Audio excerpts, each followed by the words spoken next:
Hey everyone, and welcome to Developer Tea. My name is Jonathan Cottrell, and in today's episode, I'm answering a question from listener Jona. Today's episode is brought to you by the Spec Network. You can find other podcasts for designers and developers by going to spec.fm. That is where the show notes are found for every Developer Tea episode as well. Today's episode is sponsored by Rollbar. With Rollbar, you can detect, diagnose, and defeat your errors. We will talk more about what Rollbar has to offer Developer Tea listeners later on in today's episode, but first I want to read this question from listener Jona. Jona says, "Hello, I'm a graphic designer with an interest in expanding my skills to include web development. I wanted to know if you have any advice for someone coming from my field." Jona, you're certainly not the first designer to change paths or to expand your career into development. In fact, I originally thought I wanted to be a designer, and it turned out I was better at designing systems than I was at perfecting aesthetics. But I want to take a moment to hopefully elevate this conversation for people other than designers who are also wanting to expand their skills or perhaps make a career change. One of the most amazing things about becoming a developer is that you can come from almost any background. The industry doesn't have a lot of regulation, right? And there aren't many certification boundaries unless you're going to work in a corporate environment as something like a database administrator. But typically, there's not really any kind of regulation. There's not a lot of fences that you have to jump over. There's not a lot of people telling you what you have to do to become a developer. You can just kind of flip a switch and say, I want to be a developer, and start learning the skills necessary. But the freedom you have as a result of this is quite enticing for new developers and people who want to start a second or maybe a third career. And in fact, it's even enticing for people who just want to start a side job or maybe a hobby or expand their current skill set to include some kind of programming. So here's the thing. The Spec Network is designed specifically to talk to people like Jona, because, Jona, you fit both of our audiences, designers and developers. And there's definitely a sliding scale between designers and developers. There are a lot of people who have done what you're trying to do, Jona, very successfully. So in today's episode, I'm going to give 4 basic tips to remember as you transition into a new career as a developer or a developer-designer hybrid. And then we'll talk about how this applies to designers more specifically. So the first 4 tips are really for anybody who is trying to come from a different career path and expand or change to a development career path. Okay, tip number 1, becoming a developer doesn't necessarily mean changing the way your brain works. Okay, focus on this for a second. Becoming a developer doesn't mean you have to change the way you think. This is a subtle point, but I think it's incredibly important because a lot of people come to this career and think that they have to suddenly become more logical, right? Or that they have to change their personality even. And when you become a developer, you may feel the pressure to start adopting the opinions of the average developer. You may feel the pressure to change your previously held values. And I want to encourage you that becoming a developer doesn't mean you have to change the way your brain works, but rather your change is simply in the output, what you are creating. In other words, you don't have to, quote, think like a developer. You simply cultivate new skills, continue with the values that you already hold. Or if you're going to change your values, don't make it because you're becoming a developer, but rather because you are refining those values, or maybe you're learning and you're adapting your values. You don't need to adopt new attitudes to be a developer. There's a lot of designers who become developers and they think that they have to stop caring about the aesthetics of the things that they're building. And that's not necessarily true. There's a lot of people who become developers and they think that they suddenly have to become antisocial. This is also not true.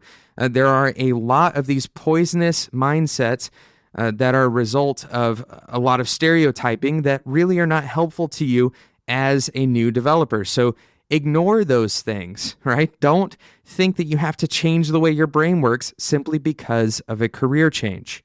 So that's tip number 1. Becoming a developer doesn't necessarily mean changing the way your brain works. Number 2, this is a very common subject on this show, beware of imposter syndrome. We started mentioning something related to this earlier about the lack of regulation in this industry, and I'll link to the main episode where we talk about imposter syndrome quite a bit more in detail. But the basic idea here is that because there isn't a single authority on what makes you a good developer, there's not really like a measuring stick, right? It's easy to develop imposter syndrome because measuring your effectiveness as a developer is very different than most other career paths. If you come from, for example, the insurance industry, your value and your career pathway are a bit easier to identify. If you come from an academic background, your degrees, your peer reviews, even your grades may help identify how well you are doing. You don't have to guess at that. You don't have to self-identify. Someone else is telling you this is where you're at. Here are the areas you can improve in. As a developer, you don't have an objective standard to meet most of the time. You're going to be constantly failing as you learn something new. This is a very normal part of being a developer. You're going to fail at something almost every single day, and usually more than once a day. And this has a tendency to make people feel hopelessly behind, right? Especially as you're learning in the very early stages of being a developer, or especially if you're learning very early stages of a new language. This is when you start failing constantly and you're going to feel hopelessly behind. This is very normal. And the best way to fight it is to keep building new things and working through the failure to success points so that you can remind yourself failure is normal and I can work through that failure, learn from that failure, and be better when it occurs again. Validate yourself and celebrate your own progress. Beware of imposter syndrome, as it can kill your drive and stall your progress as a developer, and perhaps even deter you from becoming a developer altogether.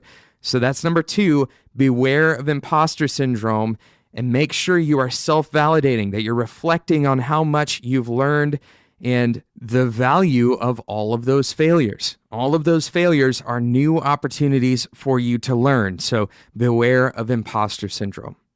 Now we're going to talk about today's sponsor, Rollbar. We're talking about failure, and you are going to fail. You're going to deal with errors in your code. You're going to deal with errors even in your production code sometimes.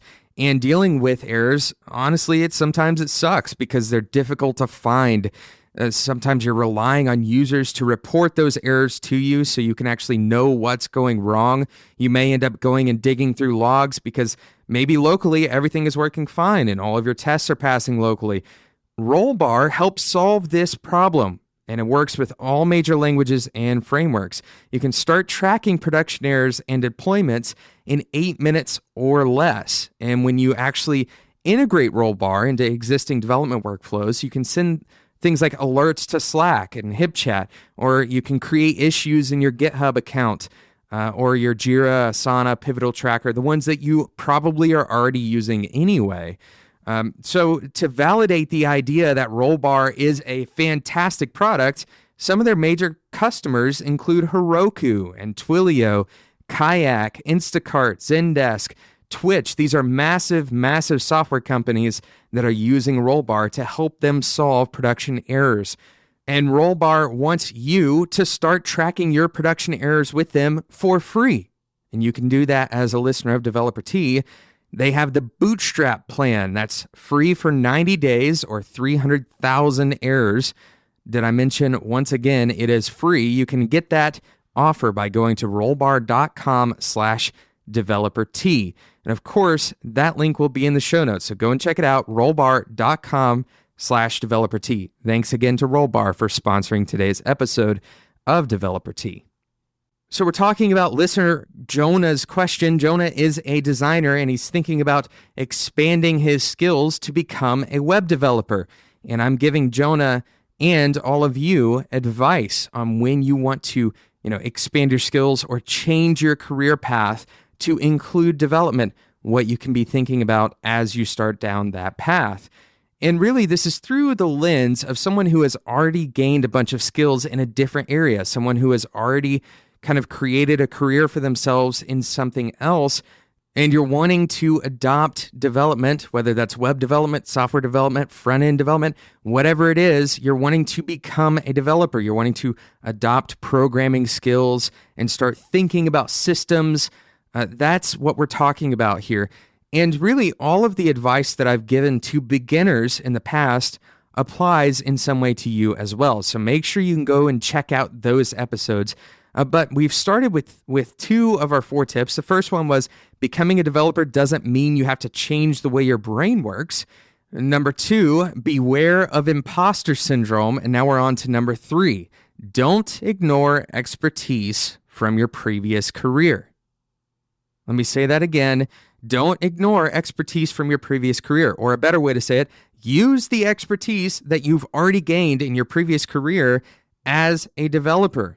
It will make you a better developer when you use previous expertise. As a designer, Jona, you will be using your design skills constantly to inform your development projects. People coming from all different backgrounds have gained skills from different fields because software development is largely based on abstraction and modeling, which means that software development is actually a descriptor for something else. Most of the time, your code is describing a system in the real world, or it's describing an idea in the real world. So you can benefit from almost any secondary skill set if you're willing to draw the correlations with development. For example, let's say you are a banker. Well, you understand interest rates, you understand rate of change, and most likely you'll intuitively be able to understand how big O notation and algorithmic complexity work based on the math you already know, right? Based on the things that you're already being exposed to as a banker, because some financial models are primarily based on trends. Or perhaps the human side of things. As a banker, you might have a better understanding of economics and psychological trade-offs and what causes people to make certain decisions with their money. And these are things that you can use as a developer. These are skills, these are ways of thinking that you can bring into your development process, because the way people spend their money is also similar to the way that people spend their time. You understand economics of money, then you can also understand the economics of time, the decision-making process. So if you ignored these skills as a developer, you might be missing out on a lot of context and the fulfillment that comes with exercising your expertise. Not only that, but you may be missing out on a promotion in your job as a developer because you used extra skills that other people in your company may not necessarily have, right? It is a unique skill set that you are bringing into your new context. So again, number 3, don't ignore the expertise from your previous career. In fact, you should integrate the expertise from your previous career. And number 4, finally, provide yourself with consistent immersion in software development language. While being a developer doesn't mean you have to suddenly take on the stereotypical persona of the developer, you certainly need to expose your brain to the material you want to learn. Of course, there should be a balance here, right? Inundating yourself with content at some point becomes a waste of your time and energy because you're only going to retain so much information, but you can't expect to be half-hearted in the learning process. You can't sort of kind of become a developer, right? Pursue the learning process and language fluency with consistency. Now, when I say language here, I'm talking about fluency with the concepts and the language that developers use to discuss the concepts of development, not necessarily a specific programming language. So this fluency, this consistency comes from immersing yourself in that language and doing it regularly, talking with other developers regularly. Listen to this podcast or other development-related podcasts. Watch YouTube videos, go and read blog posts. These are the kinds of things that you can do to start becoming fluent in the language. You don't have to know exactly what everything means, but immersing yourself in that language, you'll start to pick up on what those things mean. And this is going to feel sort of like you're learning by osmosis, but the truth is our brains have an enormous ability to process things without us actively processing them. In other words, they're kind of working on them in the background. And we don't have to be actively thinking about something. If we hear something over and over, we become familiar with the context associated with that particular word, for example, right? So listening to people talk about development can help you learn a lot about development because your brain is going to process that information and you start to learn the context in which a word is being used. So don't take the easy way out on a problem. Work through it and allow yourself to struggle a bit, right? Don't take the fast way out every time. Struggle as often as you can. The more comfortable you become being in the unfamiliar territory, the better you will become as a developer in the long run. So you're going to immerse yourself in the difficult parts of being a developer. Immerse yourself in hard projects. Immerse yourself in difficult errors. This is going to make you a significantly better developer. Now, specifically, Jona, because you are a designer, you have a unique opportunity of seeing the whole stack of processes and pieces coming together in one final orchestrated creation, right? You see everything coming together. You have a unique perspective in that regard. I would highly recommend that you design and develop a few projects from start to finish so you can see the bumpy transition points required to take design iterations and execute them in practice. This will help you become both a better designer and a better developer. One of the developer's main jobs is to communicate well with designers, and that gives you a huge opportunity with your existing experience to become truly great at that particular skill. So because you are a designer, you're ultimately going to understand the beginning all the way to the end of the implementation process. That's where your unique value is going to come to play, Jona. So once again, going back through these 4 tips for you if you are coming to development from a different career field. Number 1, becoming a developer doesn't mean that you have to change the way your brain works. You're simply learning new skills. You do not have to change your value systems. Number 2, beware of imposter syndrome. You are going to fail a lot. Don't allow those failures to keep you down. Beware of imposter syndrome and remind yourself of your own progress. Go back and reflect how much you have learned. Number 3, don't ignore expertise from your previous career, but instead integrate the expertise from your previous career. And number 4, provide yourself with consistent immersion in software development language. If you like to read, go and pick up a few books. If you like listening to podcasts, then subscribe to Developer Tea. It's a good moment for a plug there. Subscribe to Developer Tea or other development-related podcasts on Spec as well as elsewhere. There's tons of content out there that you can immerse yourself in, far more than you have the time to immerse yourself in. So be certain that you are also not overextending yourself, right? Don't try to take in more information than you can hold in, because then you're going to burn out. You're not going to have enough rest. But certainly consistency, regularity with the immersion, the amount of studying you're doing, that is incredibly important. So that is why I included that as number 4. Immerse yourself in the language of the field. Thank you so much for listening to today's episode. Thank you, Jona, for sending in your questions. If you have a question for me, you can reach me at developertea@gmail.com. You can join the Spec Slack community by going to spec.fm/Slack. And you can find me on Twitter at @developertea. Thank you again to today's sponsor, Rollbar. If you have errors in production, and all of you do, and you're not tracking them, then Rollbar may be a great solution for you. Go and check it out. Free for 90 days on the Bootstrap plan. That's rollbar.com/developertea. Thanks again to Rollbar for sponsoring Developer Tea.